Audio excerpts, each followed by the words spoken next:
Takže tu máme ventilátor, ktorý vháňa vzduch. K peletkám ja ho mám nastavený na 30. U môjho horáku sa odporúča nastaviť na 27. Tým myslím, že tí 3 mm nehrajú tam nejakú úlohu. Pri tých 30 mi to prípada, že mi to horí lepšie. Tak a sme späť u parametru T4, ktorý som už spomínal. Je to doba biehu šneku dopravníku po dobie stání. Takže jak má dlho sypať ďalšiu dávku peletiek. A tu je parameter T6, jak má dlho stať po dobe, než znova začne sypať ďalšiu dávku. U mňa je odporúčené 8 sekúnd, ja mám nastavené 9 sekúnd. Pripadalo mi to, že to moc horí, že moc tam toho je nasypaného. Takže som si to predĺžil na 9 sekúnd, takže o sekundu dlhšie.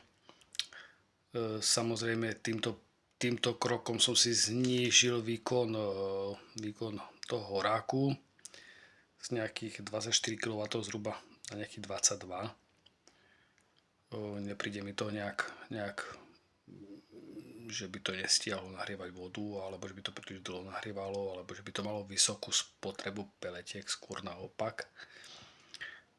Prípada mi, že plus tá sekunda mi znižila spotrebu a doba nahrievania tej akumulačnej nádoby je rovnaká.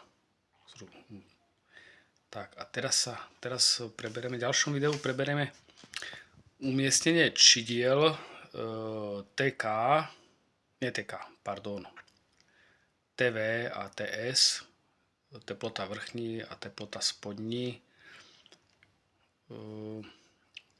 Tam je dôležité nemať to čidlo napríklad TV príliš vysoko v tej nádobe.